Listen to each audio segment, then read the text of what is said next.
voy a invitar a la primera exposición a la doctora profesora titular de esta casa en Derechos Humanos, la doctora Mónica Pinto. 15 minutos, estrictos vamos a tener que ser para cada uno de ellos, atentos a que hay otra mesa después de la que sigue. Doctora, bienvenida.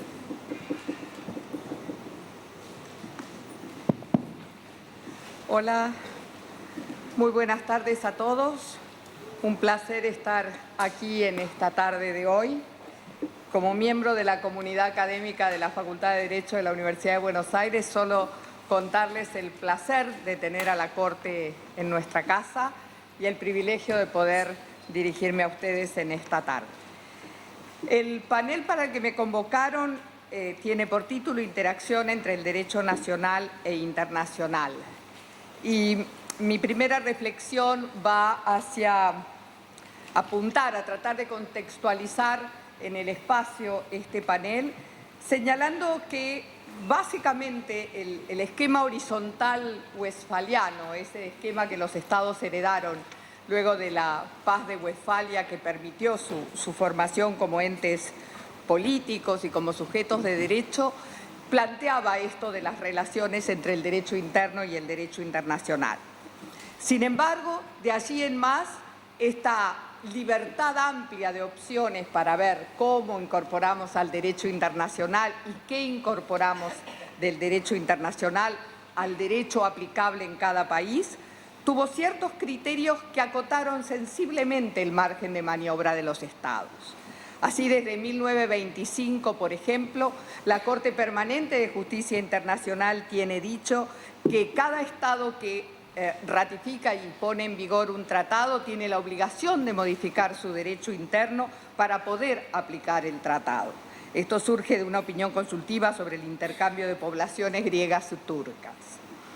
En 1930, la misma Corte Permanente de Justicia Internacional, que ustedes recuerdan que es la que nació en la época de Sociedad de Naciones, sostenía que es un principio de derecho internacional generalmente aceptado que en las relaciones entre las partes en un tratado, las disposiciones de derecho interno no pueden prevalecer sobre las cláusulas del tratado. También una opinión consultiva sobre las comunidades greco-búlgaras. Estos dos criterios que están allí desde mucho antes de que el orden jurídico-político de posguerra se consolidara, terminando siendo codificados en el artículo 27 de la Convención de Viena sobre el derecho de los tratados, que obliga a replegar los argumentos del derecho interno como excusa para incumplir el derecho internacional. De ese esquema, de algún modo, participó la jurisprudencia de la Corte Suprema Argentina hasta casi la década del 90, con un leading case que todos solemos evocar, que es el caso de Martín y compañía contra Administración General de Puertos. Esta es una sentencia del 62 en el que la Corte señala básicamente que su interpretación de la Constitución no permite decir que los tratados sean superiores a las leyes ni que éstas sean superiores a los tratados. Y entonces dice, esto se resuelve por la aplicación de los principios generales de derecho, de acuerdo a los cuales prevalece la ley posterior y la ley especial. Pero esa misma Corte era pero muy consciente del derecho internacional, solo que se situaba en ese mundo en el que el derecho internacional era eso que viene de afuera, nada más. Y decía, sin perjuicio de la cuestión internacional subsistente, que por cierto no es materia de esta Corte. Es decir, la Corte era consciente de que no aplicar el tratado permitía decir que se incumplían sus disposiciones, pero claro, ella no se hacía cargo de esto, porque en esa época todavía se pensaba que el derecho internacional era solo un tema de las cancillerías. Con el orden jurídico-político de la posguerra, con ese que empieza al final de la Segunda Guerra Mundial, cambiaron varios datos del contexto. Y entre esos datos cambia esa absoluta latitud que tenía el Estado para tratar a sus nacionales, no así a los extranjeros, pero sí a sus nacionales y a los apátridas, y esa norma cae y es reemplazada por esto que hoy conocemos con el nombre de derechos humanos. Se consagra así el derecho de cada uno de nosotros y la obligación del Estado de proteger la libertad y la dignidad de todas las personas en condiciones de igualdad y sin discriminación, y queda comprometida la responsabilidad internacional del Estado si no hubiera un tratamiento adecuado para las alegadas violaciones.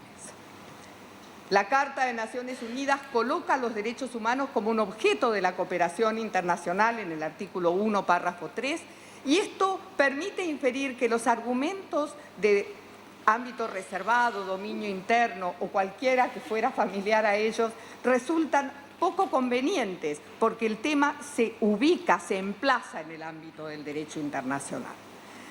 En este sentido, es claro para todos que los tratados de derechos humanos tienen cláusulas que prevén cómo manejar esta relación entre lo interno y lo internacional.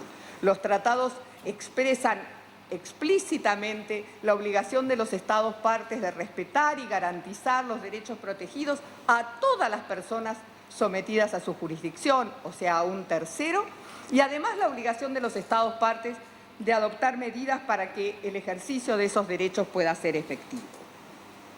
Esos tratados también crean órganos para hacerse cargo de un sistema de protección, para supervisar el cumplimiento de las obligaciones del Estado, y algunas de las obligaciones que tiene el tratado entran en vigor automáticamente, como en el sistema interamericano la cláusula del artículo 44 de la Convención, que permite que con la sola entrada en vigor del tratado puedan alegarse violaciones a los derechos protegidos por parte de las personas, y hay otras que requieren cierto tipo de consentimiento especial, como por ejemplo la aceptación de la jurisdicción de la Corte. El consentimiento que los Estados dan en esos tratados es un consentimiento que se entiende dado también al producto del trabajo de esos órganos de supervisión.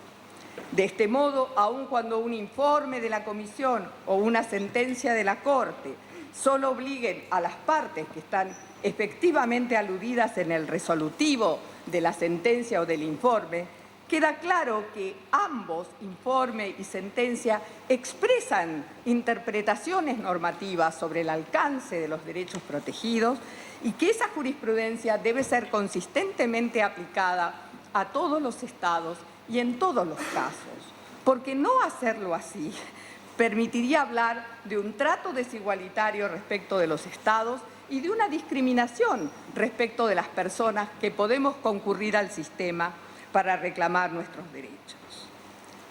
De este modo también el sistema interamericano, que es, como dijo en algún momento Gómez Robledo padre, que es un poco la idea y la experiencia de América, ha encontrado el modo de considerar los temas que nos son propios, los temas que nos aquejan en esta parte del mundo, con fórmulas amplias y obviando el recurso que el sistema europeo de derechos humanos ha hecho suyo, el recurso al margen de apreciación, y que apareció allí por mediados de la década del 70 en la sentencia Handicide del Tribunal de Estrasburgo, aun cuando no se lo llamara con este nombre.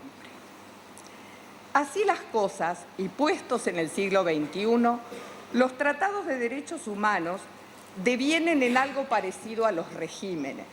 Si uno tuviera la definición de Krasner sobre regímenes, diríamos que son conjuntos de normas, de reglas, de criterios de interpretación, de modos de adopción de decisiones, respecto de los cuales convergen actores que están vinculados a una determinada área del derecho, en este caso al derecho internacional de los derechos humanos. Estos regímenes son las normas que establecen los derechos, las interpretaciones de las normas, el haber jurisprudencial, la capacidad de los órganos de expresarse, la facultad de los individuos de poder llegar a ellos. En ese contexto del régimen, los estados que crearon los instrumentos constitutivos del régimen expresan una suerte de autolimitación de voluntad que consiste en que el tratado refleje el compromiso de poner en vigor el tratado y de permitir el efectivo ejercicio de los derechos dentro de un plazo razonable. Así, los estados podrían cumplir con las obligaciones de respetar, garantizar y adoptar medidas. En ese esquema entramos nosotros. Como dijo el presidente de la Corte recién contando la experiencia argentina, la Argentina de Martín y compañía contra Administración General de Puertos se ve súbitamente cambiada por la Argentina de Kmechian contra Sofovich en julio del 92. Y ese fallo tiene tres temas que son importantes para el panel en el que estamos. señala explícitamente la obligación del Estado de cumplir con los tratados, señala que esos tratados son superiores en jerarquía normativa a las leyes nacionales y señala la presunción de operatividad, salvo prueba en contrario, de las disposiciones de los tratados. A eso sigue, como hablara también el presidente Ferrer MacGregor, la reforma del 94, el estatuto constitucional de los tratados enunciados y de las declaraciones, la posibilidad de nuevos tratados. Y en 1995, la sentencia en el caso Giroldi nos abre la puerta a la combinación de los dos sistemas. La jurisprudencia del sistema, el producido de los órganos de supervisión, es el que va a determinar el alcance de los derechos protegidos. De ahí avanzamos, hicimos muchas cosas, avanzamos, reculamos, pero hemos avanzado razonablemente bien, nombrando, entre otras, el caso Simón. ¿Qué es lo que queda? ¿Qué es lo que todavía preocupa? Por un lado, el recurso frecuente a la cosa juzgada. Cuando en el 2003 se pretende que en el orden jurídico nacional se implemente la decisión de la Corte en el caso Cantos, hay como una especie de reacción del sistema que dice, bueno, esto es cosa juzgada, nosotros no podemos entrar en eso. En el 2004, después de la sentencia de la Corte en el caso Bulacio y respecto del expediente del comisario o subcomisario, no me acuerdo, Espósito, la Corte es muy clara en decir, nosotros aceptamos la Corte Suprema Argentina, decir, nosotros aceptamos la jurisdicción de la Corte Interamericana. La Corte dice esto, vamos con lo que dice la Corte. Y esto es algo para agradecerle a esa Corte. En el 2011, en el caso Derecho, que también había sido una decisión del sistema, se confirma lo que se había decidido en el caso Espósito. En el 2013, en el caso Carranza-Latrubese, se decide más o menos lo mismo respecto de una recomendación de la Comisión, y así, con buena intención, la Corte mezcla el principio del efecto útil con el pro persona y la buena fe y dice, las resoluciones de la Comisión hay que cumplirlas. Muchos años antes yo había escrito por ahí que si cuando dicen que el Estado no es responsable le creemos, deberíamos de pensar que son igualmente vinculantes cuando las resoluciones de la Comisión dicen que el Estado ha violado el derecho. Yo creo que hace falta una nueva lectura ahí, y esa nueva lectura debería de ser tener dos etapas para la cosa juzgada. Hay una cosa juzgada provisional, hasta tanto los sujetos del sistema puedan llevar el caso al sistema y el sistema pueda expedirse, o el caso no se ha llevado al sistema, en cuyo caso la cosa juzgada deviene firme. Pero lo cierto es que un sistema que le ha dado rango constitucional a tratados, que permiten cuestionar la última instancia agotable de los recursos internos, debe hacer espacio a recurrir a esa instancia antes de cerrar la puerta con una cosa juzgada.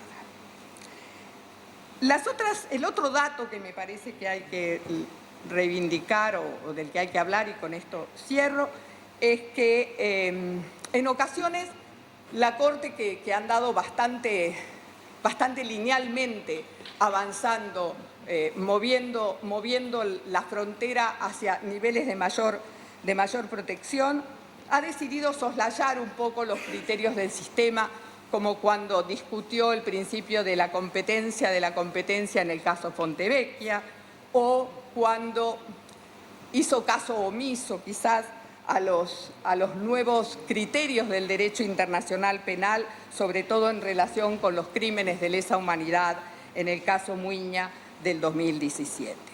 Yo espero que esto en algún momento se recapacite y podamos volver a los nuevos durmientes que sigan llevando el tren para empujar las fronteras en el sentido en el que veníamos. Yo creo que cuando los Estados entran al sistema no están en algo que podríamos calificar una entrega naif o ingenua. Creo que cuando los Estados entran al sistema y se hacen cargo de lo que les corresponde en el sistema, están produciendo avances estratégicos.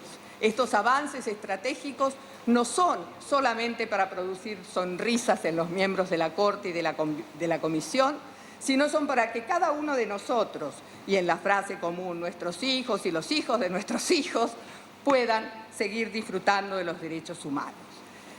Creo que esto impone una enorme responsabilidad en los órganos del sistema. Esto es claro, y todos ellos y todas ellas lo reconocen. Quizás con el tiempo el sistema pueda pensar en que haya algunos criterios explícitos de cómo nombrar candidatos, cómo nominar candidatos a los órganos del sistema, criterios explícitos de cómo poder votar a esos candidatos, o si no, de habilitar instancias de algún modo parecidas a ese comité de nominaciones que tiene la Corte Penal Internacional, que permiten que todos aquellos hombres y mujeres que han llegado a este sistema, que hoy nos honran ejerciendo la jurisdicción desde este sistema, puedan simple y sencillamente validar sus credenciales a partir de estos procedimientos claros y escritos en las normas. Yo creo que con esto doy por terminada mi intervención y les agradezco mucho su paciencia.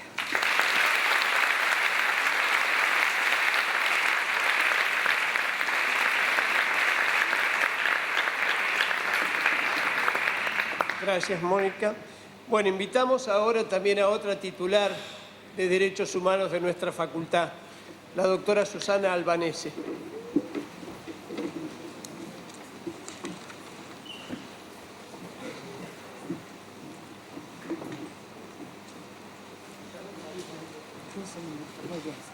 Bueno, buenas tardes a todos. Me complace, me resulta muy grato estar en este momento con todos ustedes y compartiendo los 40 años de la Constitución de la Corte Interamericana de Derechos Humanos. Quería recordar también que hace 32 años que la Corte Interamericana de Derechos Humanos emitió su primera opinión consultiva. Y quería recordar también que hace 37 años que emitió, 37 de la opinión consultiva y 32 que emitió sus primeras excepciones preliminares en los... bueno, ¿está bien así? Bueno, porque si no me corta. Bueno, así. Mejor porque había cometido un error. Porque primero fueron, los 37 años fueron de la primera opinión consultiva y 32 de las primeras excepciones preliminares que cayeron en los casos Velázquez Rodríguez, Fairén Garbis y Solís Corrales y Godínez Cruz. Entre la primera opinión consultiva y los primeros casos contenciosos, esta Facultad de Derecho modificó su plan de estudios en 1985 para incorporar la materia Derechos Humanos y Garantías. Y desde ese tiempo que estamos dando clases de Derechos Humanos y Garantías. Por lo tanto, para mí es muy importante estar presente en este momento porque recordábamos en las aulas universitarias las primeras opiniones consultivas y las deshebrábamos para entender de alguna manera el sistema interamericano de derechos humanos y precisamente hoy por eso voy a dedicarle el espacio que me corresponde al valor de las opiniones consultivas de la Corte Interamericana.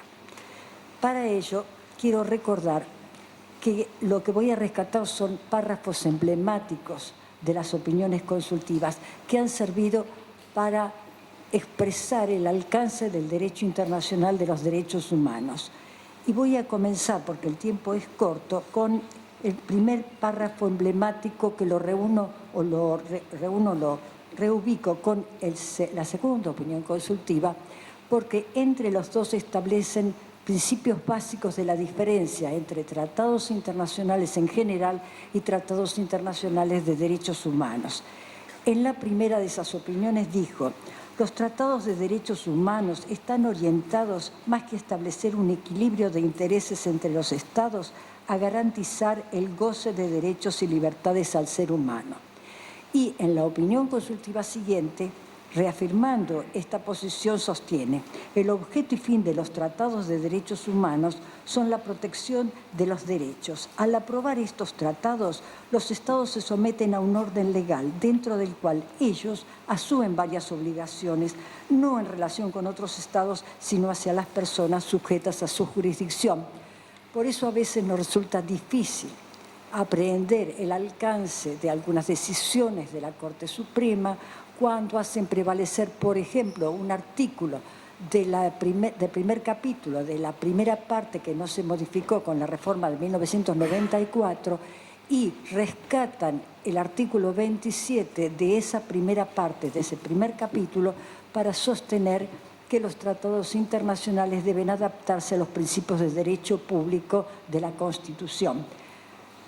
El gran constitucionalista argentino Vidal Campos nos enseñaba la manera de entender y de interpretar armónicamente las dos partes de la Constitución.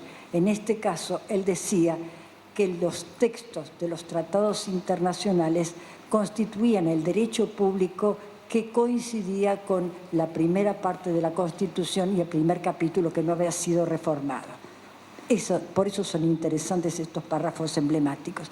En la tercera opinión consultiva, como todos sabemos, establecieron el alcance nada más y nada menos que del derecho a la vida, ¿no? Estableciendo con claridad que el objeto de ese artículo, el número 4, es la protección del derecho a la vida y que el texto revela una inequívoca tendencia limitativa del ámbito de la pena de muerte, sea en su imposición, sea en su aplicación. Después de esta opinión, vinieron protocolos facultativos, tanto en Europa como en América, que establecieron la abolición de la pena de muerte.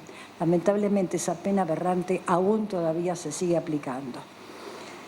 En la cuarta opinión consultiva, que se trata de una propuesta de modificación sobre la nacionalidad de la Constitución costarricense, rescato un párrafo que me parece importante para los tiempos actuales. La Corte no debe inmiscuirse en disputas políticas internas que podrían afectar el papel que la Convención le asigna.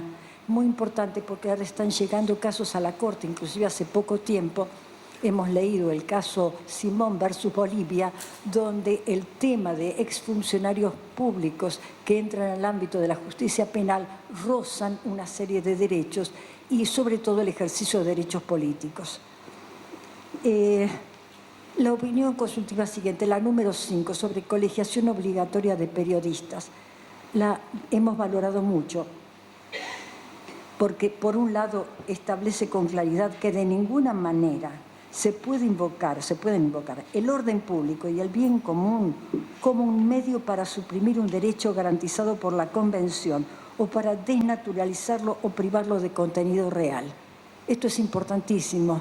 No se puede restringir con esos títulos muy importantes que son orden público, bien común y en compensación, también, digamos, interrelacionándola con la opinión siguiente, la número 6 dice, en la protección de los derechos humanos está necesariamente comprendida la noción de la restricción al ejercicio del poder estatal. Párrafos emblemáticos de la Corte Interamericana. En la número 5, la anterior, la de colegiación obligatoria de periodistas, decía la Corte Interamericana que destacando la importancia del principio pro persona, si a una misma situación son aplicables la Convención Americana y otro tratado internacional, debe prevalecer la norma más favorable a la persona. Llevado a eso al ámbito interno, si hay una norma interna que protege más un derecho que la Convención Americana o cualquier otro tratado con jerarquía constitucional, no porque no sean norma interna las convenciones, sino porque puede haber una ley del Congreso de la Nación que proteja más que lo que protege la Convención Americana, un derecho determinado o una garantía determinada, y deberá entonces ocupar el lugar que le corresponde esa ley. Ahora bien, quería reunir dos opiniones consultivas, la 8 y la 9, porque son muy importantes dentro del ámbito de la Constitución argentina. El artículo 23 de la primera parte del primer capítulo de la Constitución argentina establece que durante el estado de sitio quedan suspensas las garantías judiciales. De alguna manera quedó reglamentado ese artículo con la Constitución reformada, porque en el segundo capítulo, cuando establece la libertad personal y el habeas corpus, dice que este no podrá suspenderse durante el estado de sitio. Estos temas, estas garantías de derechos que protegen, que no pueden ser suspendidos, vienen a ser ampliadas con la interpretación de la Corte Interamericana en las opiniones consultivas 8 y 9, al decir que el habeas corpus, el amparo o cualquier otro recurso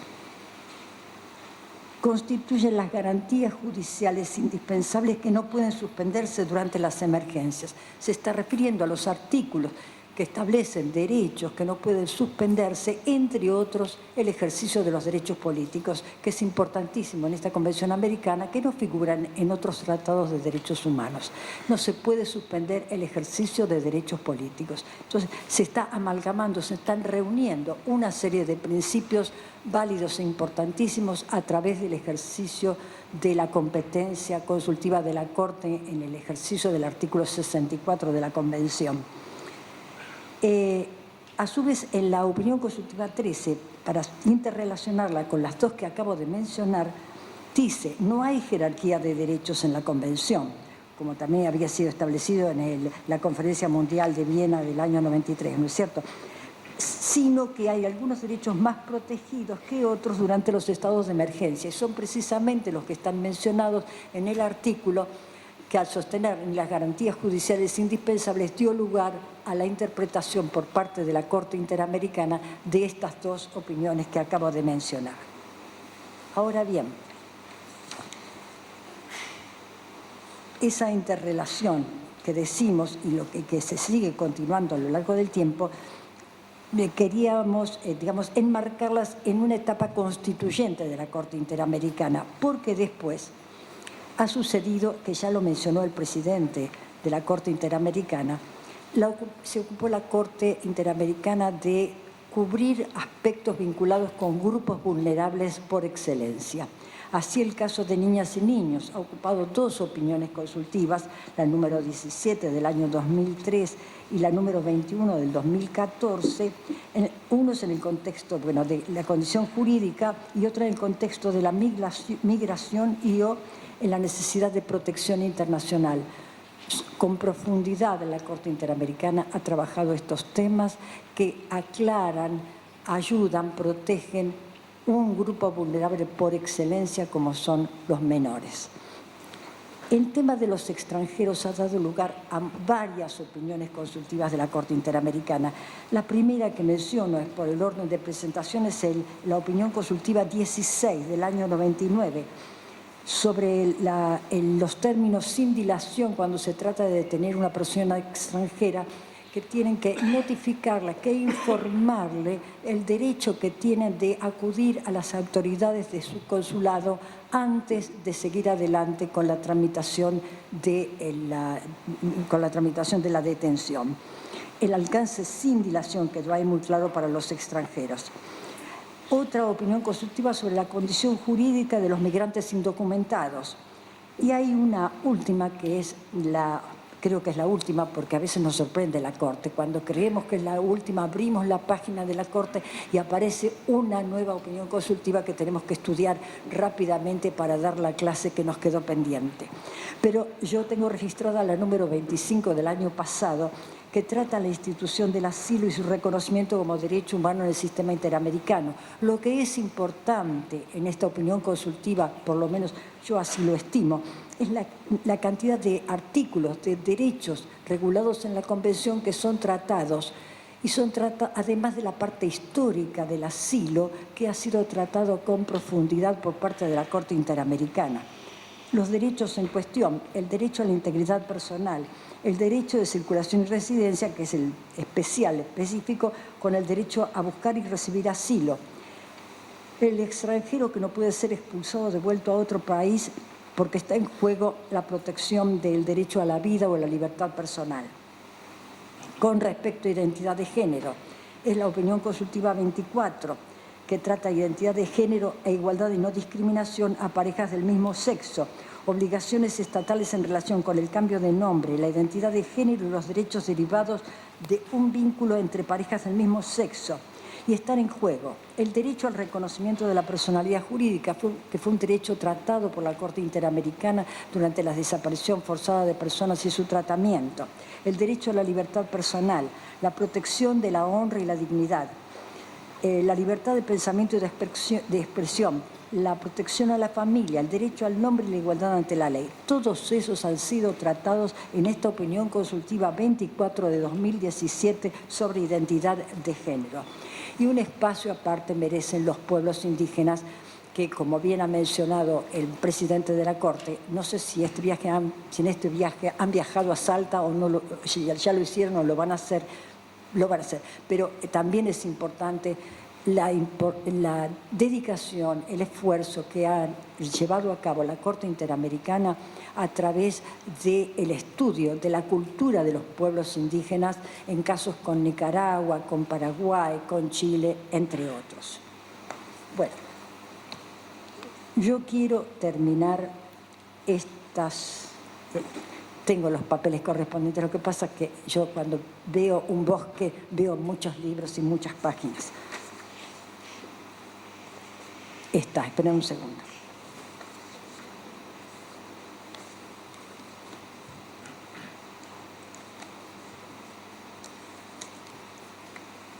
Bueno, si no lo digo de memoria, pero la memoria dicen que hoy no se utiliza, entonces por eso quería terminar de esta forma. Sí, está. Entonces, yo quería leer un párrafo con el cual he terminado muchos artículos, muchos libros. Tengo el vicio de escribir, entonces de esta forma quiero terminar también esta exposición.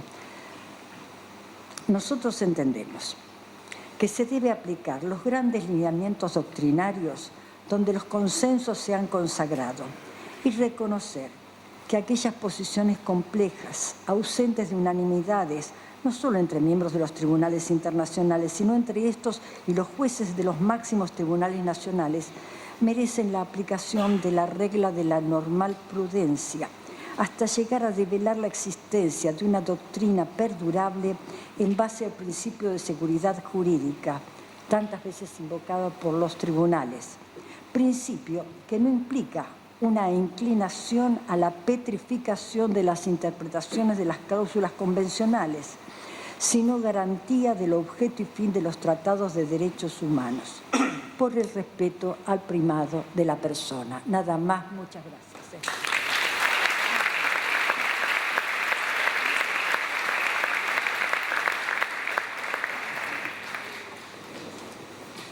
Bien. Le corresponde ahora intervenir al doctor Humberto Antonio Sierra Porto, de Colombia, donde lo recordamos muchísimo por sus votos, doctor. En la Corte Constitucional de Colombia ha hecho camino y señero en la protección de los derechos humanos. Doctor, bienvenido.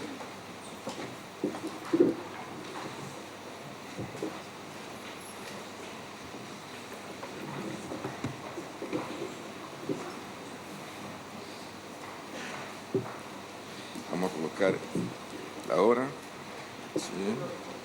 Muy bien. Bueno, muy buenas tardes a todas y a todos. Es un verdadero honor estar aquí en este escenario en la Universidad de Buenos Aires, una de las universidades más importantes del mundo y sin duda alguna de nuestro entorno interamericano. La intervención que me corresponde en este seminario apunta a hacer una serie de reflexiones que nos permitan tener elementos de comprensión, por lo menos en sus líneas más gruesas, de la temática que nos convoca. La temática que nos convoca es la incorporación del derecho internacional en el derecho interno, o si se quiere, las relaciones entre el derecho internacional y el derecho interno, o si se quiere, diálogo judicial, o si se quiere, control de convencionalidad, porque al final estamos hablando de distintas expresiones que apuntan al mismo fenómeno. Dicho de otra manera, en términos de preguntas, ¿cuál es el tema sobre el cual tenemos que participar en este seminario? ¿Cómo debe hacer un operador jurídico nacional, llámese juez, llámese funcionario público, llámese parlamentario, para en el ejercicio de sus competencias internas incorporar o utilizar el derecho internacional? Es decir, es el fenómeno que consiste en que hoy en día todos los operadores jurídicos deben utilizar, además de las fuentes internas, las fuentes de derecho internacional. Sobre todo, pero no exclusivamente, pero principalmente en materia de derechos humanos, deben hacer un ejercicio de protección multinivel.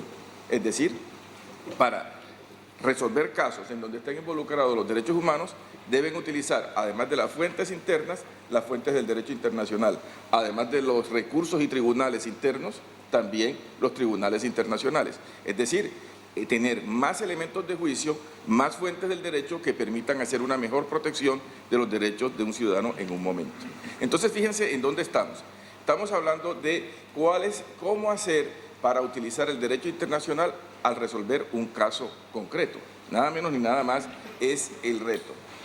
Este tema, el tema de la incorporación del derecho internacional en el derecho interno, constitucionalización del derecho, también algunos lo tratan desde esa perspectiva, al final es el tema de moda.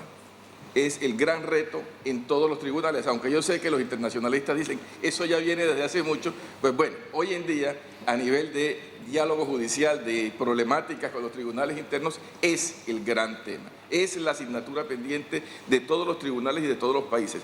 Buscar un mecanismo que garantice estabilidad, seguridad jurídica, certeza, para que todos los operadores jurídicos en el país sepan cómo utilizar el derecho internacional para resolver casos concretos, cómo utilizar el derecho internacional junto con el derecho interno para resolver casos concretos. Ese es nada menos ni nada más a donde vamos. Bien, se trata de una exposición que por razón de tiempo tengo que hacerlo de manera muy esquemática, pero podemos señalarlo desde la perspectiva más pragmática de juez nacional y ahora juez interamericano.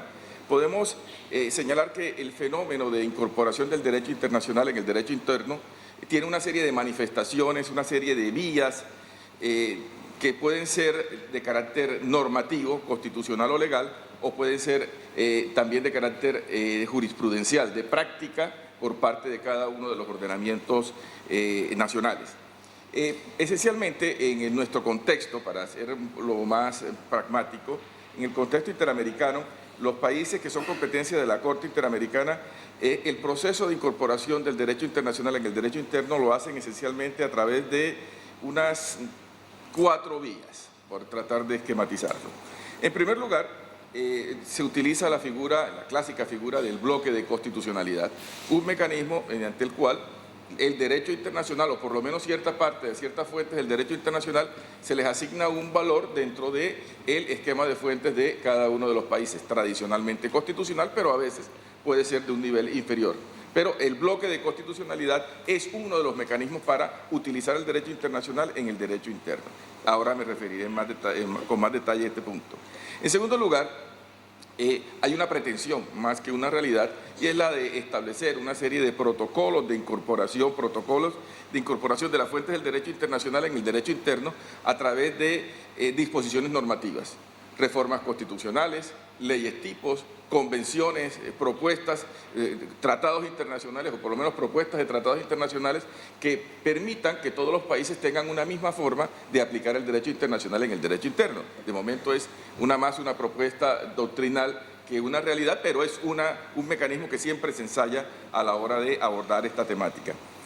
Hay otro protocolo de incorporación, más producto de la jurisprudencia, que está teniendo mucho desarrollo en algunos de nuestros países y podríamos señalarlo como el modelo de asimilación de las fuentes del derecho internacional en el derecho interno. Ese modelo de asimilación de las fuentes del derecho internacional al derecho interno es un mecanismo que permite que todos los jueces de nivel interno puedan aplicar las fuentes del derecho internacional como si fueran fuentes de derecho interno. Pero ahora miramos un poco más en detalle en qué consistiría esa figura. Y el último método o mecanismo que se utiliza para incorporar el derecho internacional en el derecho interno es esencialmente a través de la utilización de la interpretación, de las reglas hermenéuticas. Sobre esto también volveré. Bueno, hablemos de cada una de estas para tener un panorama de en qué consiste este fenómeno que se está dando en nuestro entorno. Y ustedes, como argentinos, traten de ubicar cuál es el que es más similar a la manera como se hace en vuestro país. En primer lugar, el tema del bloque de constitucionalidad. El bloque de constitucionalidad esencialmente se entiende de dos formas en nuestro continente. Bloque como un bloque de carácter definido, expreso, y un bloque de carácter difuso. En la mayor parte de nuestros países se utiliza el bloque difuso. En algunos países como Argentina, al parecer, no me atrevo nunca a calificar a un país, pero parecería más definido. en el sentido que la Constitución dice exactamente cuáles son los tratados, hace un listado específico y les dice cuál es la posición en el ordenamiento jurídico. Bloque definido, expreso. Pero hay otro que es el bloque difuso, que es el que se utiliza en la mayor parte de nuestros países, y es simple y llanamente que dice, se establecen normalmente jurisprudencialmente una serie de criterios sobre cómo ubicar dentro de las distintas fuentes del derecho internacional cuáles de esas fuentes hacen parte del bloque de constitucionalidad.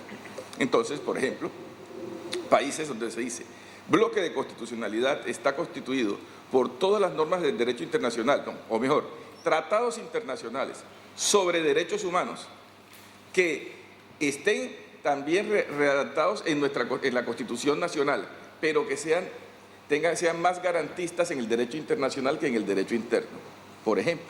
Es decir, no dice qué tratado, no dice qué fuente de derecho internacional, pero establece los criterios para que el operador jurídico de todas las fuentes del derecho internacional diga cuáles hacen parte del bloque de constitucionalidad. Más complejo el tema, más complejo porque no se sabe exactamente cuáles son, sino que el juez, a propósito de los casos concretos, va determinándolos. Ese catálogo abierto de derechos humanos, catálogo abierto de derechos fundamentales, es cada vez más común en el constitucionalismo latinoamericano. De hecho, algunos comparatistas señalan como una característica de la mayor parte de los países de América Latina tener un constitucionalismo abierto, no tan definido. Es más, se habla de constitución que no obedece exactamente a un criterio estrictamente formal. Pero bueno, no nos quedemos en ese punto. El bloque difuso entonces termina siendo como una especie de cláusula de apertura que vía interpretación se ubican del derecho internacional cuáles son las normas que tienen rango constitucional. El segundo, los protocolos de incorporación. Normas tipo, reformas constitucionales, leyes tipo, leyes marco, que nos indican o que nos permitan saber de una manera homogénea aplicar el derecho internacional en el derecho interno. Sobre eso existen distintas propuestas, pero no tengo tiempo para centrarme en ese punto. Me parece más interesante el otro protocolo de incorporación que se hace vía jurisprudencial, digamos la modalidad de la asimilación de las fuentes del derecho internacional en el derecho interno. Eso, ¿quién lo establece? Cada jurisprudencia. Cada alto tribunal establece criterios para ver cómo los jueces, los operadores jurídicos en su país pueden utilizar el derecho internacional para resolver un caso concreto. ¿Y en qué consiste el modelo de asimilación? Pues, primero se parte del sistema de fuentes, de la distribución del sistema de fuentes interno. Constitución, ley, reglamento, jurisprudencia, principios generales del derecho, doctrina. Cada país tiene un esquema de cómo opera el sistema de fuentes, cuándo la fuente es principal, cuándo es subsidiario, cuándo es criterio auxiliar. ¿En qué consiste el modelo de asimilación? En que los jueces, caso por caso, poco a poco, van indicando cada una de las fuentes del derecho internacional cómo se relaciona con la fuente de derecho interno. Entonces, si es un tratado internacional, por regla general se asimila a ley. Si es un tratado internacional sobre derechos humanos, por regla general se asimila a Constitución. Si es soft law, las normas de garantías sindicales que toma el Comité de Libertad Sindical, tiene valor de criterio auxiliar de interpretación. En fin, cada juez va asignándole un valor jurídico al derecho internacional asimilable al derecho interno, de manera tal que cuando se va a aplicar y se va a resolver un caso, se utilizan las fuentes internas y cuando se utiliza el derecho internacional, esta va a tener el valor de la norma similar a la que se ha asimilado en el derecho interno. Miren lo interesante de esta figura, de tal manera que una vez conociendo uno de los criterios que establece la jurisprudencia nacional, cualquier operador jurídico puede utilizar el derecho internacional sin ser internacionalista, que ese es un poco el problema, que antes tenía uno que estudiar derecho internacional porque si no, no aplicaba el derecho internacional, es parte del fenómeno. Bien, la otra gran vía que me parece interesante destacar es la vía de la hermenéutica, de la interpretación. Esa es la que más se utiliza, es la más importante, es donde se ubica lo que normalmente se denomina como el diálogo judicial. Por eso diálogo judicial es proceso de incorporación del derecho internacional en el derecho interno. Las reglas hermenéuticas esencialmente nos dicen que cuando yo voy a resolver un caso concreto, voy a aplicar el derecho interno y el derecho internacional, pero la relación entre derecho internacional y derecho interno lo hago a través de los principios de interpretación clásicos. ¿Cómo se hace? Pues muy sencillo.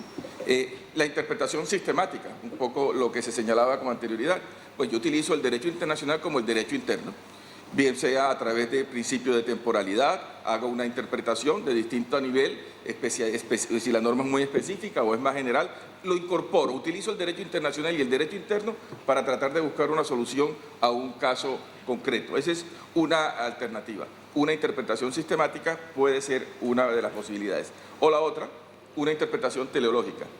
Cuando el derecho interno me dé distintas alternativas hermenéuticas para resolver un caso concreto, al aplicar la ley nacional me da distintas alternativas, hay distintos significados, yo debo escoger aquella que sea más acorde a los principios, al derecho internacional. Ahora, ¿qué es el derecho internacional?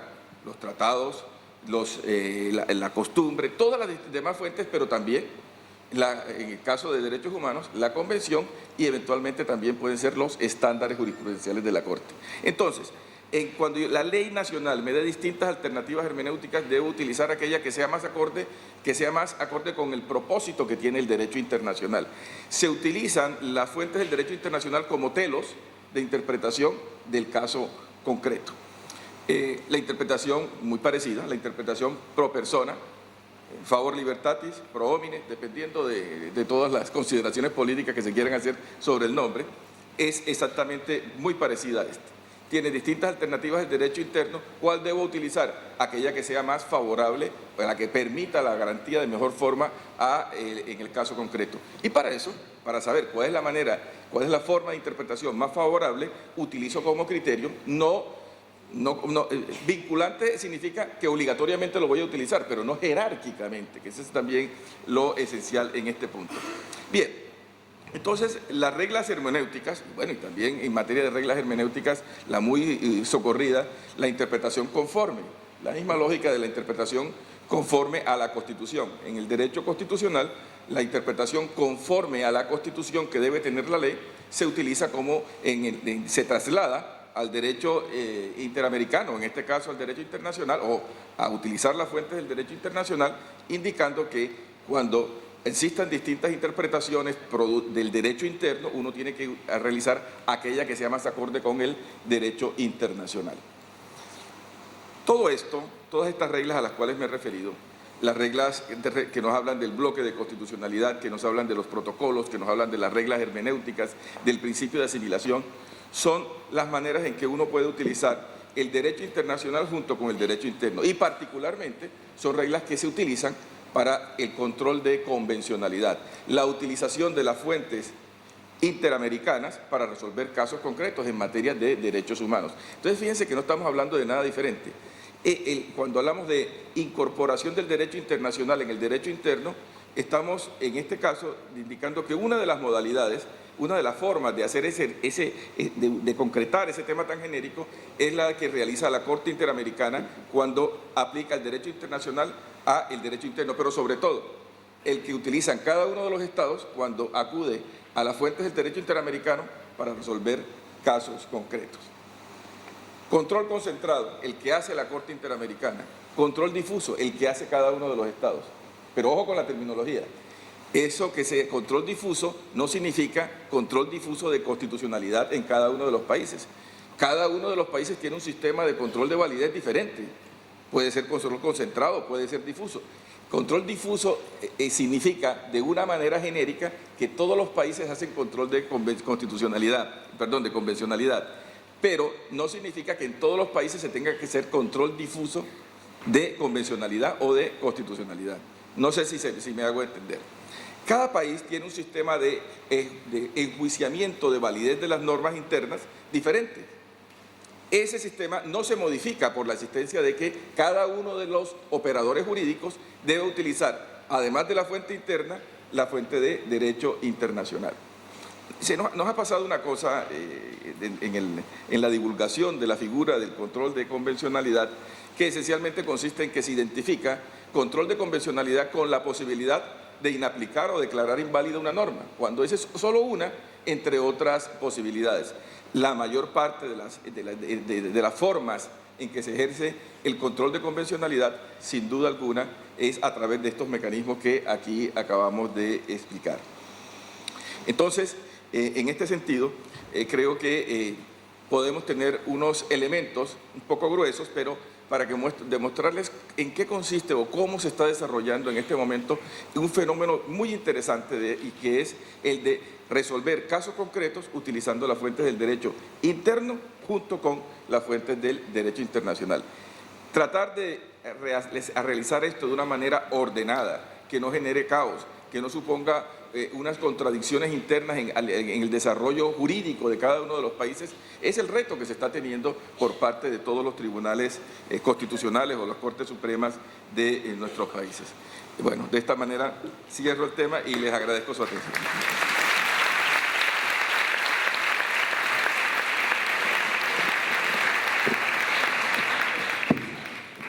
A continuación, el doctor Víctor Bazán, profesor titular que nos visita de la Universidad Nacional de Cuyo de San Juan. Él lo hablará desde el estrado. Muy bien.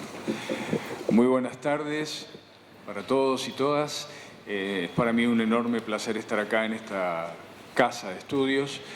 Por supuesto, con la visita de la jueza y de los jueces de la Corte Interamericana de Derechos Humanos y también este prestigioso panel, excluyéndome a mí, por supuesto, pero es un enorme placer estar con ustedes. Este minuto que he ocupado para saludar, quiero que no se me impute al resto de la charla. En primer lugar, mencionarles que, muy rápidamente, que voy a tratar de vincular el tema del derecho interno con el derecho internacional a través del control de convencionalidad. Lo voy a tratar de hacer de la manera más rápida posible porque sé que están todos cansados. En primer lugar, una brevísima introducción.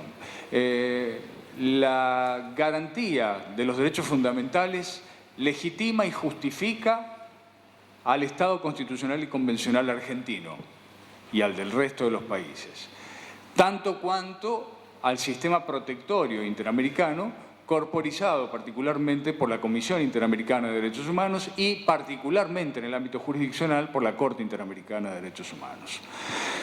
Uno de los perfiles básicos de las relaciones entre el derecho internacional y el derecho interno es que la eficacia del derecho internacional depende en muy buena medida del derecho interno, es decir, del modo como el derecho internacional se aplique en el ámbito del derecho interno, del modo como se recepte en el ámbito interno ese derecho internacional. También es importante, al menos desde mi punto de vista, mencionar que las posibilidades de éxito del control de convencionalidad están cifradas precisamente en el grado de receptividad de esta cuestión en el ámbito del derecho interno, en el ámbito del derecho doméstico.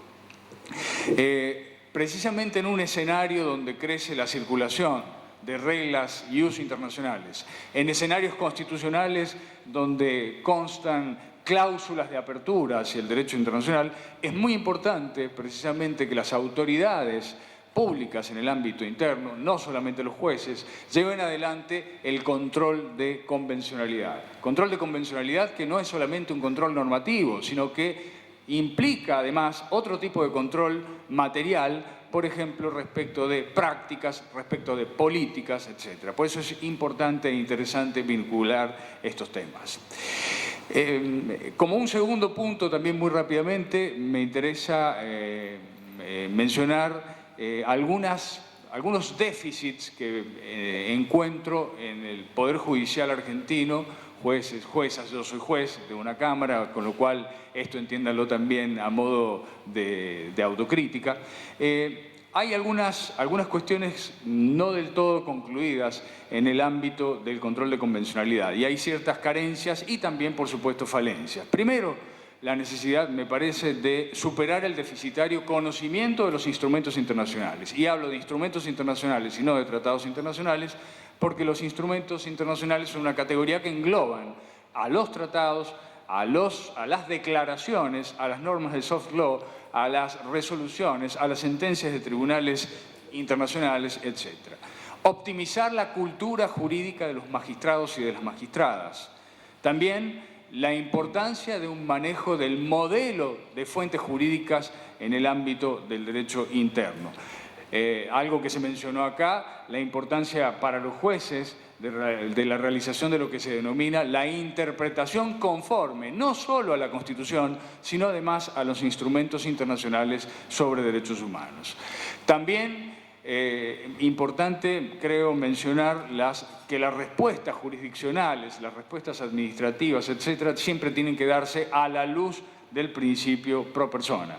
No hay que olvidar que los jueces locales, a los efectos del control de convencionalidad, funcionan como jueces interamericanos. Y esta es una idea que hay que receptar y esta es una idea que hay que operativizar.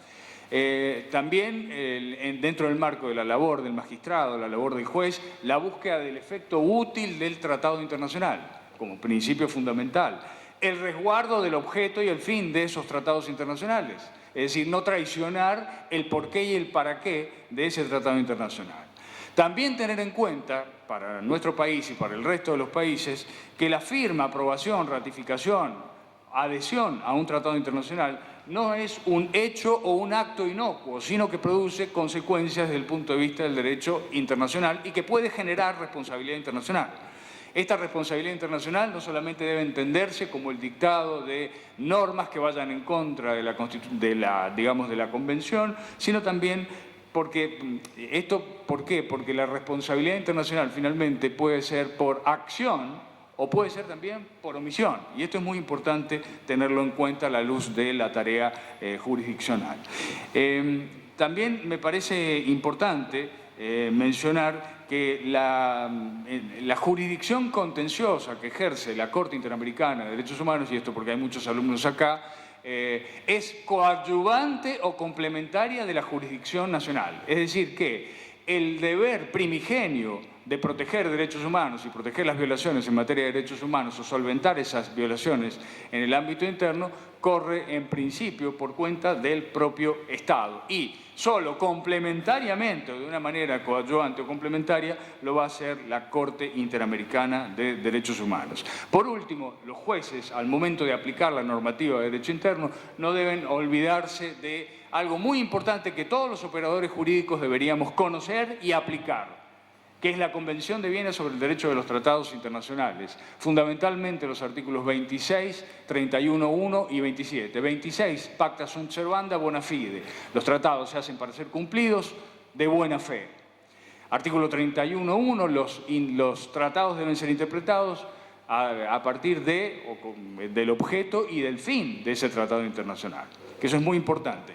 Otro, dentro del artículo 31, que tiene que ver con el contexto, no solamente el texto del Tratado Internacional, sino también el contexto al cual se va a aplicar. Y el artículo 27, fundamental y crucial, si es que nos queremos mantener dentro del marco de una instancia de justicia internacional, el artículo 27 dice que no se puede alegar o invocar el derecho interno para dejar de cumplir una obligación de derecho internacional. Porque esto ineluctablemente, aun cuando la norma sea de la propia Constitución nacional, puede incurrir el Estado en responsabilidad internacional si no lo cumple o si contradice esta cuestión.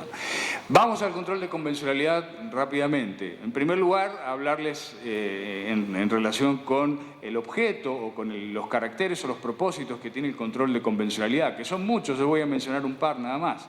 En primer lugar, el tema del parámetro de control de convencionalidad, un tema muy importante, es decir, el juez local, el juez interno, a la hora de aplicar una norma de derecho interno para resolver un caso concreto, solamente va a tener que estar a la luz del Pacto de San José de Costa Rica y de la interpretación de la Corte respecto del pacto. No. ¿Por qué? Porque hay un corpus juris interamericano que es muy importante y que puede nutrirnos y darnos una serie de elementos para resolver de mejor manera. Los jueces, como digo, son jueces en el ámbito del control de convencionalidad, son jueces interamericanos. También el hecho de hacer control de convencionalidad en el ámbito interno implica una fuerte e importante economía procesal. ¿Por qué? Porque si hay que agotar recursos internos para poder acceder a las instancias internacionales y nosotros como jueces tenemos en la mano la posibilidad de resolver violaciones de derechos humanos, ¿por qué no lo hacemos acá y esperamos a que dentro de 20 años aproximadamente, entre la Comisión, la Corte Interamericana, el agotamiento de los recursos internos, etcétera, esa gente siga padeciendo? Acá hay un principio de humanidad que hay que tener en cuenta, todos tenemos que tener en cuenta en cuanto a la eficacia de nuestra labor. Si lo podemos evitar, evitemos causar más daño del que ya se causó cuando se produjo la violación de derechos humanos. En este camino del agotamiento de los recursos humanos, me parece, como les decía recién, el principio de humanidad. Y también el hecho del control de convencionalidad, entendido como forma de evitar la responsabilidad internacional del Estado, que esto también es muy importante. Si los jueces locales realizan control de convencionalidad a su tiempo y de manera oportuna y de manera adecuada, evidentemente el Estado no va a incurrir en responsabilidad internacional.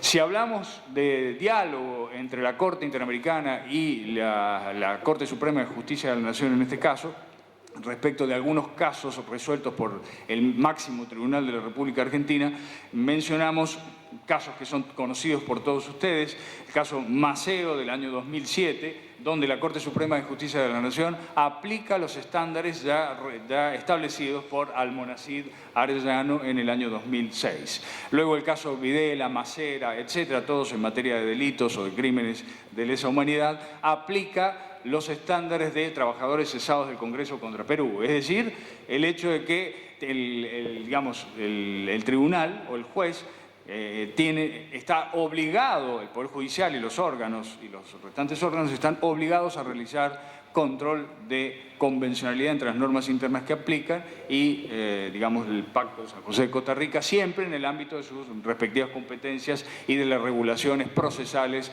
correspondientes. El caso Hellman, que dio lugar a muchas cuestiones que tienen que ver con la expansión de la legitimación para realizar el control de convencionalidad, también resulta importante, aun cuando no haya sido, demasiado receptado en la República Argentina este estándar, pero sí establece que no son solamente los jueces ni el Poder Judicial el que debe realizar el control de convencionalidad en el ámbito interno, sino que también todas las autoridades públicas están obligadas a hacer control de convencionalidad. El control de convencionalidad no es una concesión graciosa, no es una facultad del juez, sino que es un deber, al igual, en el caso nuestro, que tenemos un control difuso, de realizar el control de constitucionalidad. Y el caso Arce, que es un caso del año 2014, donde se hacen extensivas las aplicaciones respecto del control de convencionalidad realizado por la Corte Interamericana en el caso Mendoza contra Argentina, donde se aplicó prisión perpetua a menores de edad. Rápidamente, me interesa también para los colegas y para algunos alumnos que están acá, mencionar la vinculación entre el control de convencionalidad y el nuevo Código Civil y Comercial de la Nación. Si nosotros leemos los 3 primeros artículos del Código Civil y Comercial de la Nación en materia de fuentes y aplicación, en materia de interpretación y en materia del deber de resolver, vamos a ver que hay grandes citas y grandes conexiones entre el control de convencionalidad que los jueces tienen que realizar y el nuevo, la nueva letra del Código Civil y Comercial de la Nación. Fíjense que en todos ellos hay referencias muy fuertes y muy importantes, no solamente a la Constitución Nacional, sino también a los instrumentos internacionales o tratados internacionales respecto de los cuales la República Argentina es parte. No tengo tiempo de detenerme, son temas interesantes, pero por algo se habla de un diálogo de fuentes entre la Corte Interamericana de Derechos Humanos, por una parte, el Código Civil por la otra y las normas constitucionales por la otra. Es decir, hay una constitucionalización del derecho privado y una internacionalización del derecho privado. Pero esto responde a un nuevo paradigma del derecho donde ya no podemos dividir en ramas derecho público, derecho privado, sino que tenemos que tener una visión holística, es decir, una visión completa de lo que son las fuentes del derecho. Muy rápidamente también recordarles la importancia que tiene el diálogo judicial, el diálogo jurisdiccional, el diálogo que es muy importante entre la Corte Interamericana y las distintas cortes o altos tribunales, o entre la Corte Interamericana y el Tribunal Europeo de Derechos Humanos y la Corte Africana de Derechos Humanos, etcétera. Me parece muy importante. Me parece importante que existan aperturas dialógicas, pero sinceras, diálogo crítico sincero y además una fertilización cruzada. Es decir, que el control de convencionalidad desde la Corte Interamericana de Derechos Humanos no puede tener solamente un trayecto unidireccional que vaya desde la Corte Interamericana hacia los Estados, sino que tiene que haber una retroalimentación. Y acá está justamente el diálogo judicial o el diálogo jurisdiccional. El diálogo que, en términos de Anzuate y Roy, implica el reconocimiento del valor de los argumentos judiciales y en la autocomposición y autocomprensión del juez como miembros de una comunidad hermenéutica. Es decir, ¿por qué? Porque en el fondo el control de convencionalidad se resume o se reduce a la interpretación. Para ir concluyendo, en materia de efectos de las sentencias de la Corte Interamericana, bueno, la Corte y doctrinariamente también, la Corte Interamericana y también doctrinariamente se han realizado o se han establecido las pautas respecto de la cosa juzgada y de la cosa interpretada. La cosa juzgada es, bueno, por ejemplo, lo que sucedió en Argentina con el caso Fontevecchia y D'Amico. Argentina fue condenada por la Corte Interamericana de Derechos Humanos a una serie de reparaciones. Eso implica una cosa juzgada. ¿Por qué? Porque es el Estado que intervino en el proceso, el cual fue condenado, fue juzgado primero y condenado por la Corte Interamericana de Derechos Humanos. Pero los estándares establecidos en ese precedente que genera una cosa juzgada respecto de un Estado en particular, sirven a los efectos hermenéuticos y argumentativos respecto de otros casos y de otros países que integran el sistema interamericano de derechos humanos. Es importante tener y trabajar sobre estos dos elementos que todavía tienen mucho por aportar. La tensión que genera Fontevecchia y D'Amico, se trata de una sentencia del año 2011 de la Corte Interamericana de Derechos Humanos, donde, como ustedes saben, impuso una serie de reparaciones. Luego, ante el incumplimiento de Argentina, hay una presentación del Ministerio de Relaciones Exteriores para dar cumplimiento a la sentencia de la Corte Interamericana.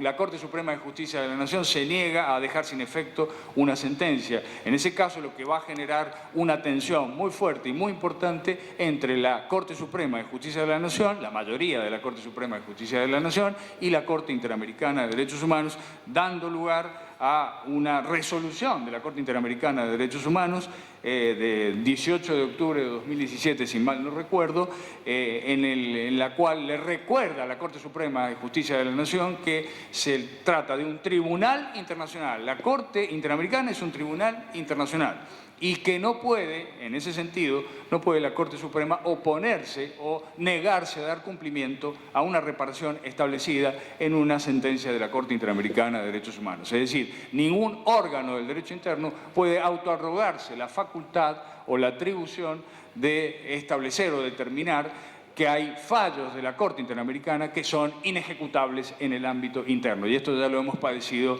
con Venezuela, donde la Sala Constitucional, particularmente de la Corte del Tribunal Supremo de Venezuela, precisamente lo hizo. Luego, como ustedes saben, Venezuela en el año 2012 denuncia el Pacto de San José de Costa Rica, no se va del sistema, como hay muchas personas que mencionan, no se va del sistema, sino que va a seguir estando supervisada por la Corte Interamericana en los casos que correspondan y por la Comisión Interamericana, pero no bajo el Pacto de San José de Costa Rica, sino bajo la Declaración Americana de Derechos y Deberes del Hombre. Rapidísimas consideraciones finales para concluir y terminar en tiempo. En primer lugar, hay una dinámica interactiva muy importante entre el derecho interno y el derecho internacional. Por lo tanto, es menester establecer una lógica y una armonía y una articulación entre estas fuentes del derecho interno y derecho internacional.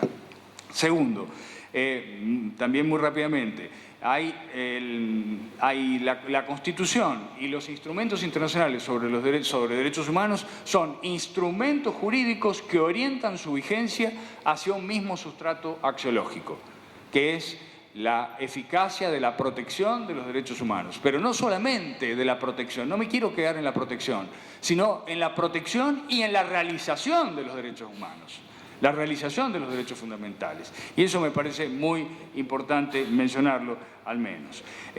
Los jueces deben buscar el efecto útil de los tratados internacionales, lo hemos mencionado acá, y si no tienen las normas específicas, tienen que realizar una adecuación normativa para aplicar para adecuar su normativa a lo establecido por el Pacto de San José de Costa Rica. Los tratados modernos en materia de derechos humanos no se hacen en beneficio de los Estados. Esto pertenecía al derecho internacional clásico. En el derecho internacional contemporáneo, los tratados sobre derechos humanos son para beneficio de las personas y no para beneficio recíproco o de los Estados. No hay que olvidar que varias facetas del jus cogens, es decir, del derecho imperativo de derecho internacional, son precisamente normas que no admiten acuerdo en contrario. Y por último, para finalizar, el control de convencionalidad realizado como corresponde es precisamente una cuestión que tiene que ver con la interacción con la Corte Interamericana de Derechos Humanos. ¿Para qué? Para realizar no solamente una protección multinivel de los derechos fundamentales, sino también para, dignificar a las personas. Porque no nos olvidemos que justamente los derechos fundamentales, los derechos humanos de los que hemos hablado, son ni más ni menos que expresión directa de la dignidad de la persona. Muchas gracias.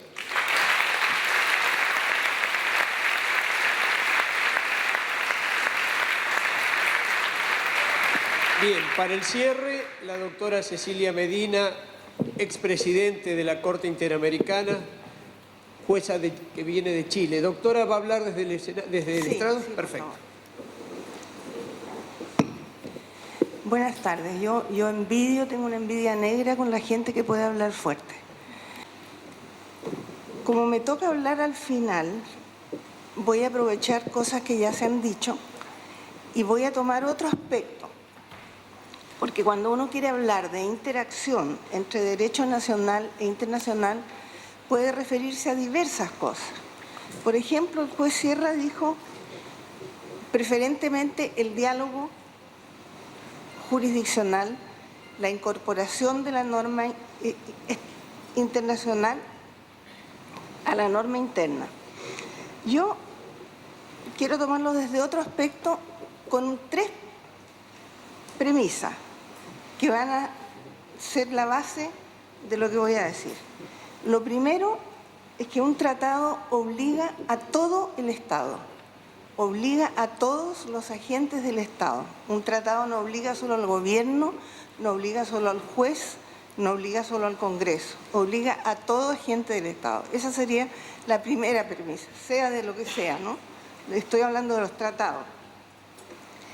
Segundo, una norma general, que son las que contiene la Convención Americana, debe interpretarse para ajustarla al caso particular.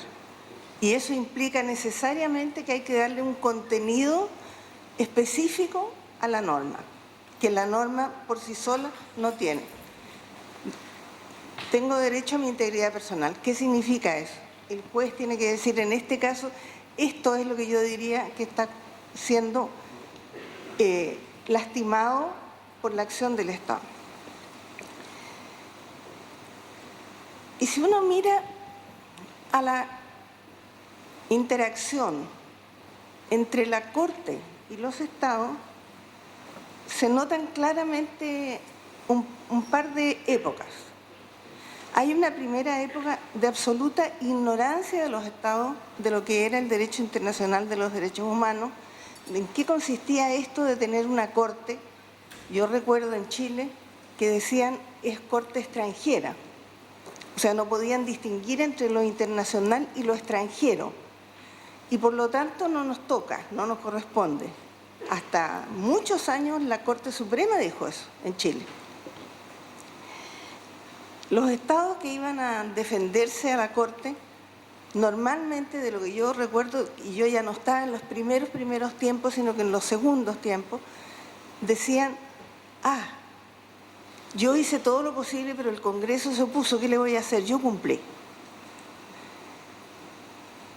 Y porque no lograban entender qué era esto del derecho internacional y qué era esto del derecho internacional de los derechos humanos. Después, por parte de la Corte, yo diría que la Corte tuvo ciertos aspectos de timidez, lo que es entendible. Era la primera vez que una Corte se enfrentaba a los estados que describió el presidente de la Corte, que esa descripción de hoy, hace 40 años, era un poco peor nomás. Pero no, o sea, la discriminación rampante en todos nuestros continentes, nuestros países era así. Entonces la Corte hizo cosas que yo, mirando para atrás, diría, podría no haberlas hecho. Pero las hizo pensando en que tenía que convencer a los estados de que iba a ser una Corte seria. Esa es la opinión que me he formado después de mirar las normas procesales que se dio la Corte al principio, etc. Después empezó una evolución de esta interacción, por varias razones, porque además no es solo a dónde quiero llegar, sino que cómo llego ahí, con quiénes llego ahí, ¿no? Y una razón fue, yo diría, la gran enseñanza que muchas universidades, entre otras esta universidad, en Chile, la Universidad Diego Portales, donde yo estaba en ese entonces, empezó a enseñar Derecho Internacional de los Derechos Humanos a jueces y a abogados. Ahí tengo yo a un alumno de uno de mis primeros cursos. Entonces, eso ayudó a que los jueces que estaban de alumnos pudieran entender qué estaba pasando.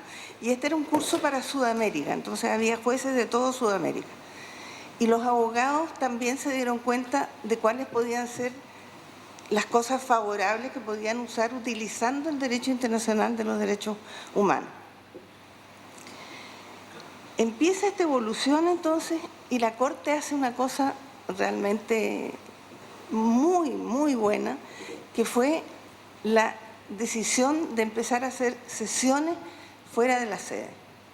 Recuerdo que Pablo Saavedra era un campeón de la idea de que había que salir afuera.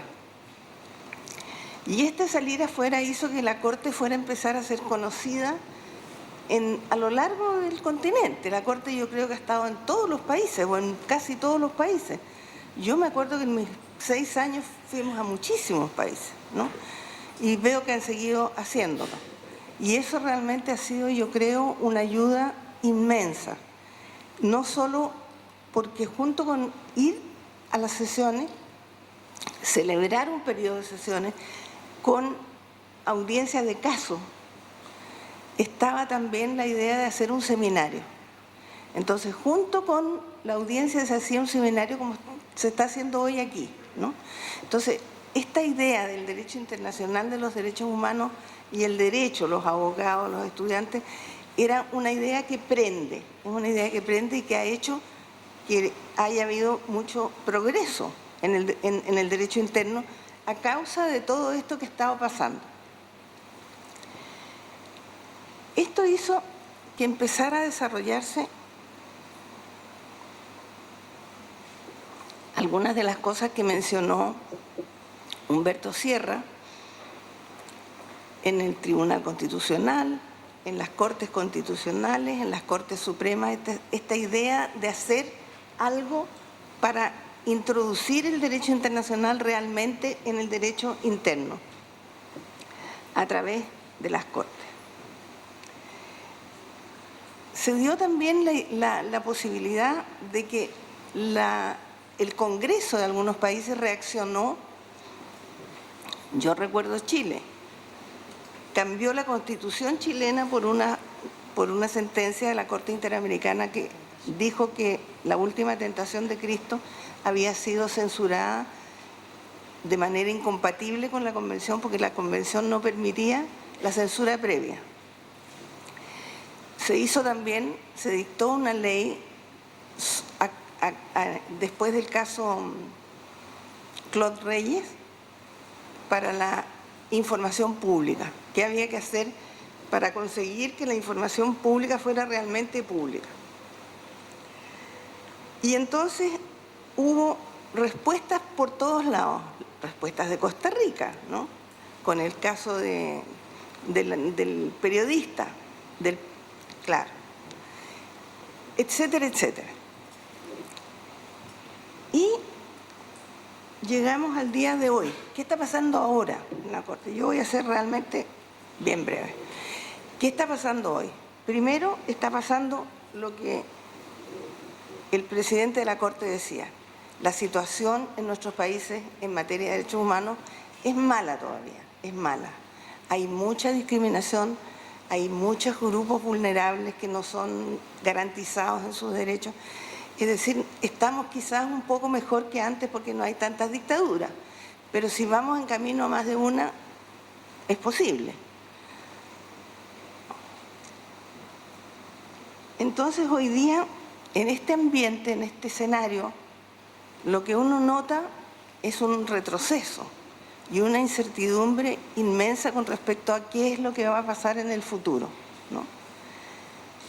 Bueno, uno de nuestros mayores aliados, que era Argentina, salió con la sentencia de Fontevecchia y a nosotros nos dejó bastante desilusionados. Pero lo que a mí más me ha desilusionado, y yo creo que a muchos de ustedes lo ha desilusionado, es la carta que 5 gobiernos mandaron a la Comisión Interamericana de Derechos Humanos, que va dirigida a la Comisión, pero que también obviamente toca a la Corte. No hay ninguna duda que le toca a la Corte. Y de esa carta hay 2 cosas que yo quisiera destacar. Una, el Estado dice, estos 5 estados donde está Argentina, Brasil, Colombia, Paraguay y Chile. Chile está ahí también, no sé si fue el autor de la revolución, no lo sé, pero es probable. 2 cosas que quiero destacar. Primero, la carta dice, los estados tienen el derecho de que su propio sistema jurisdiccional resuelva la situación antes de verse sometido a la instancia internacional. ¿Qué les parece esto? Esto es una tontería nomás. No es más que una tontería porque siempre los estados...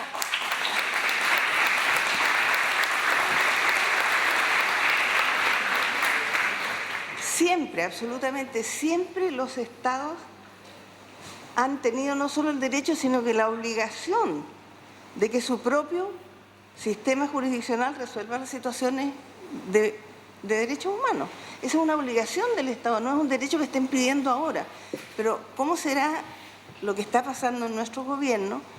Que ni el gobierno de Chile, ni el de Argentina, ni el de Brasil, ni el de Colombia, ni el de Paraguay entienden que una persona que conoce el derecho internacional no puede decir esto, no puede decir esto.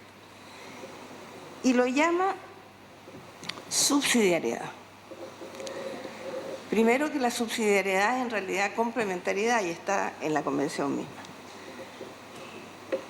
O sea, se suma a la ignorancia lo que hay detrás de eso, ¿no? que es la intención de disminuir las posibilidades que la Corte tiene para realmente preocuparse de los derechos humanos de las personas. Y el otro punto que también se destaca es el margen de apreciación. En el margen de apreciación dice, los países firmantes pretenden reivindicar un legítimo espacio de autonomía de los estados para asegurar los derechos y garantías consagrados en la Convención Americana. ¿Qué es esto del margen de apreciación? Yo viví muchos años en Europa y por lo tanto me tocó estudiar el sistema europeo de derechos humanos. En ese sistema, el margen de apreciación apareció cuando hubo que discutir el caso de los coroneles griegos, en que se discutía si podía la Corte, la Comisión intervenir en la decisión de si esa declaración de emergencia, había una declaración de emergencia nacional, si era o no justificada. Y entonces la Corte dijo, bueno, en este caso yo diría que los estados tienen más posibilidades de saber cuándo hay una situación de emergencia en el país que nosotros. De eso empezó rápidamente, por supuesto, si los estados son astutos. Apareció rápidamente un desarrollo de este margen de apreciación que fue en los años que yo estuve en Europa, o sea, entre el 70 y tantos y el 90, fue escalando y fue siendo objeto de más y más críticas de todos los académicos en Europa, este margen de apreciación. Ahora, el margen de apreciación además se daba, no hoy día, pero se daba en un continente donde jamás se discutían los hechos. Si ustedes miran los primeros años de la Convención de la Corte Europea nunca discutió hechos, sino que derecho, solo el derecho. Los estados siempre decían la verdad, siempre decían la verdad. Yo me acuerdo la sorpresa de todos los latinoamericanos cuando se dio el caso de las 5 técnicas entre la República de Irlanda y los internamientos de los IRA en Gran Bretaña, en el Reino Unido. Entonces, ahí dijimos, bueno, ¿qué va a pasar aquí? Tienen a los prisioneros parados de pies y manos contra la pared por horas de horas, le ponen música día y noche, le tienen luz, le dan el mínimo de comer. ¿Qué dijo el Reino Unido? Es cierto, yo hago eso. Lo que pasa es que eso no es tortura. Pero con los hechos nunca los negaron. Entonces lo que hacía la Corte Europea todos esos años era simplemente decir el derecho. Estos son los hechos y yo me voy por aquí o me voy por allá. O sea, una situación absolutamente diferente de la situación con la cual se creó este sistema y se ha desarrollado este sistema, con países que no tienen ningún problema en decir que me prueben. Que me prueben, eso lo he oído yo muchísimas veces, no solo ante la Corte Interamericana, lo he oído en la OEA, lo he oído en la Asamblea de Naciones Unidas. Eso no se daba ya, se da aquí. Entonces, en esta situación, cuando un 90 y tantos % de los casos son infracciones del debido proceso, lo que da una muestra del problema básico que tenemos en materia de poder judicial en nuestros países, ¿de qué margen de apreciación estamos hablando? ¿Qué apreciación vamos a hacer? ¿De qué margen? Eso por una parte. Por otra parte, yo diría que, aunque no fuera así, el margen de apreciación es una dejación del órgano internacional de sus deberes, porque el deber de un órgano internacional es decir el derecho, no decirle a los estados, mire, yo entiendo que ustedes tienen diferencias y por lo tanto hasta aquí me quedo y ustedes deciden. Esta misma carta en otra parte decía que cuando había diversas, ya no sé si es la carta o las cosas que yo he leído en Chile después, porque han salido varios artículos, lo que debe hacerse es que cuando hay diferentes interpretaciones de un tema, la Corte no puede escoger ninguna. Esto era otra de las perlas realmente en materia de conocimiento del derecho internacional, derecho humano, en materia de conocimiento de lo que es un tribunal. ¿Qué hace un tribunal? Un tribunal tiene que dar una opinión. No puede decir, mire, como hay varias interpretaciones, no escojo ninguna. Y si tengo que escoger una, ¿qué voy a escoger? Naturalmente, lo que decían ya antes, hay que escoger la interpretación que sea más pro persona y dinámica. De modo que esto es lo que está pasando hoy en materia de interacción. O sea, hemos retrocedido. Ahora, lo que yo veo detrás de todo eso, y que no sé cómo ni cuándo se podría llegar a obtener esto, es que uno debería luchar porque el tema de los derechos humanos sea así como, igual que los límites del Estado, sean una política de Estado, que no cambie de gobierno a gobierno. Eso es lo que tendría que haber, una política de Estado, en materia de derechos humanos. Que cualquiera que sea el gobierno que llegue, eso tiene que ser algo de todos, no del grupito que está en el poder en ese momento. Muchas gracias.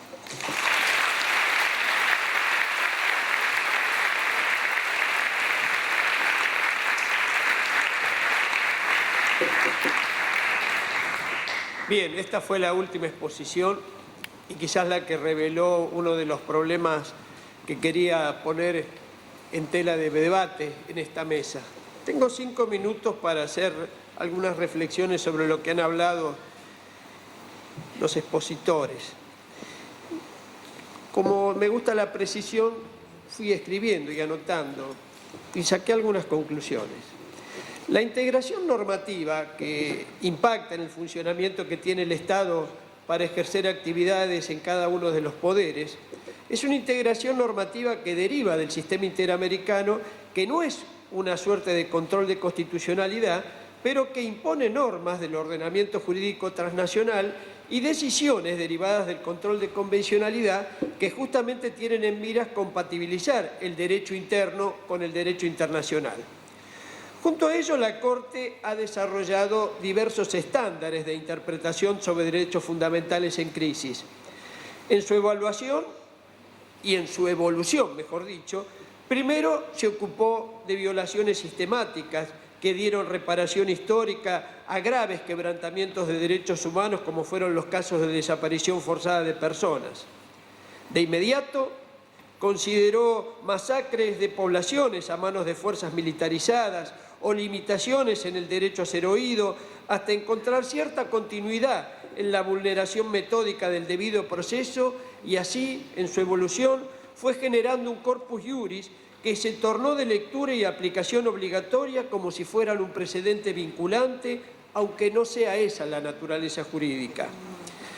En estas mesas hemos escuchado justamente los distintos formatos como se fueron dando estas explicaciones, las sentencias, las opiniones consultivas que nos hablaba Susana, pero también las que no se mencionaron, como las recomendaciones, las medidas cautelares, las provisionales, las sentencias que se han dictado, que todas ellas producen efectos y consecuencias discutibles, al punto hoy que los Estados, partes, entienden que hay asimetrías en la forma de admitir o de rechazar o cumplir esas obligaciones. Este aspecto es el que ha sido tratado desde perspectivas diversas, pero que quiero centrar unas mínimas palabras para esta última reflexión de la doctora Cecilia Medina. Yo creo que el problema del margen de apreciación es el que ha generado este contratiempo actual, y al mismo tiempo es el parámetro que nos da la razón por la cual algunos estados están impidiendo que el sistema crezca. El sistema interamericano no está creciendo y eso es lo que nos tiene que preocupar. Se fue Venezuela y no volvió, por suerte volvió Perú, pero esas son las advertencias que tenemos. El sistema interamericano hay que protegerlo para que crezca, pero también ese poder de decisión fuerte que tiene el sistema interamericano se presenta diciendo que no es una cuarta instancia, que no revisa la cosa juzgada, que es un mecanismo complementario del derecho local, que no altera los presupuestos procesales de los estados, que señala deberes y obligaciones sustanciales y adjetivos, que renueva conflictos que fueron dirimidos internamente, que indica estándares para el debido proceso, y todo eso está bien. Pero ¿saben cuál es el problema? Que en el léxico interno entendemos distinto. Es como la cosa juzgada. Cuando decimos la cosa juzgada y la cosa interpretada, eso lo podemos entender los profesores, pero la gente no lo entiende. Y la Corte nuestra no lo entendió. Y por eso ha generado este conflicto que ha sido discutido largamente en este escenario, en el último congreso que hicimos aquí de Derecho Procesal Constitucional. El caso Fontevecchia es un quiebre, pero también es una reacción que nos obliga a actuar.